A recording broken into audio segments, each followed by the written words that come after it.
As I'm getting ready to present at TIES, which is Minnesota's Tech Conference coming up this next week, I'm just updating my slides a little bit and decided that, you know what, I haven't done Goobric in a little while, so let's redo Goobric, and I might as well create a quick video showing how to do Goobric. For those who don't know, Goobric is rubric feedback inside of a Google Doc.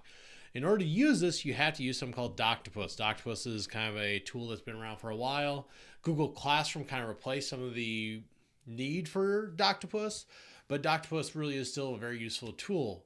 I'm going to go through kind of the whole process here, kind of speed it up if I can, but showing how easy it is to use Goobric to give rubric feedback inside of a Google Doc. So first thing I'm going to do is go to my Google Classroom here because I created an assignment. Now, you can either create an assignment in this or you can actually use Doctopus to do it. So you can use either or. I'm going to use Google Classroom for this because that's what I think most people are going to have. So I created an assignment here called Goobric Test for my students, and I only have one student in this class. So I'm going to go and create a quick spreadsheet. So I'm going to go new spreadsheet. And the reason why is because I need a spreadsheet in order to run Doctopus. And then once we run Doctopus on this document, it's going to be able to run Goobric, and it's going to give me a chance to give quick feedback here. So I'm creating this spreadsheet here, as you should do with any spreadsheet or any file you create. You should title it. So once I have that there, I can call it Goobric Test. I'm going to go to my add-ons here, and I have Doctopus installed. Now, if you don't have Doctopus installed, you can go to Get Add-ons and search for it. It is Doctopus. It's just spelled how it sounds. I'm going to launch it here. It's going to open up on the right side here. Now, just so you know, when you're running Doctopus, it is running a program inside of the Google spreadsheet, so you do have to give it permissions. I've already kind of given it recent permissions, but if you need to, always just approve it. Now, you can see we have this little warning here. I might say don't show this warning again. That never actually works. It keeps coming back. So for this, I can either create a roster inside of the spreadsheet in order to distribute the resources, or because I already created the assignment inside my Google Classroom, I'm going to click ingest a Google Classroom assignment. If you don't have Classroom, you have to do the second one. I'm sure there's a video showing how to do that. It is pretty simple, and it even walks you through this in the program itself. So then I need to select my class. I only have one demo class on this account, so let's select that one. And then I'm going to have to select the assignment. And so this is my Goobric test. There we go. And once it's doing that, it's actually communicating with Google Classroom to see the roster of students and the assignments there. So once it's done that, I'm going to click ingest assignment. So it brought in the student names, a file key, which tells me what Google Doc file it was because I created the file. So of course, there needs to be a file created. So if you're using Classroom, make sure you use the setting where it creates a copy for each student. And so pretty much I can see all that file there. I can even see if it's been turned in or not and when it was last edited. I think those are great features to have in Doctopus. Then we go up to attach Goobric. Now this is where it's going to help you. If first time you do this, you do have to install a Chrome extension and you have to create the template rubric. So if you haven't done that before, it'll kind of help you do that. So recent, you can see here's my copy of example numeric rubric. Now, what I'm going to do real quick is I'm going to open a new tab. I'm going to go to the Chrome Web Store real quick. So if you haven't done that yet, of course you have to be in Chrome to do this. And I'm going to do a quick search for Goobric because I need a Chrome extension installed. So here you go. There's a Goobric web app launcher and I've already installed it.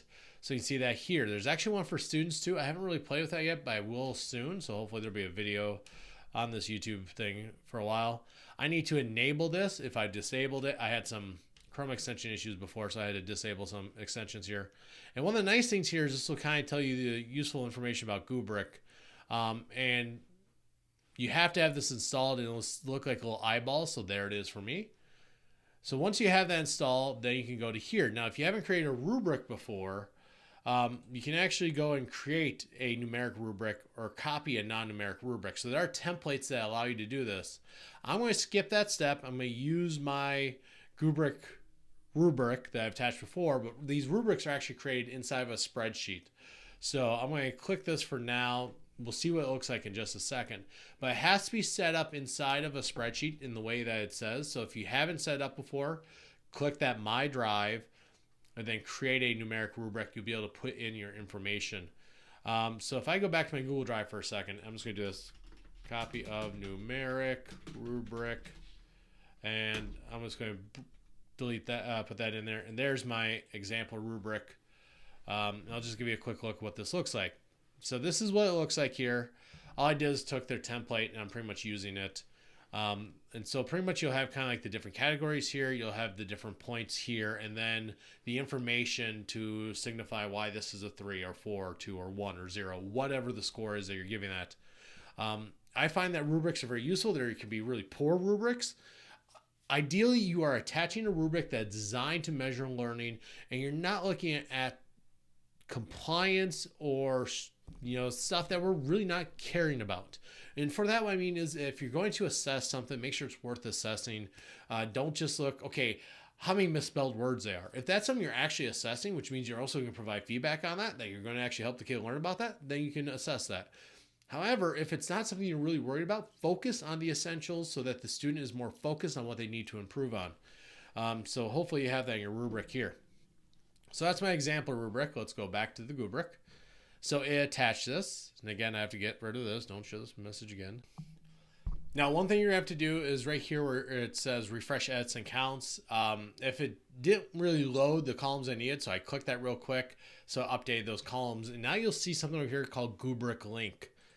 So if I click that Goobric link and you see it pops up right here, what it's going to do is it's going to open up the Google Doc for me, my student's Google Doc.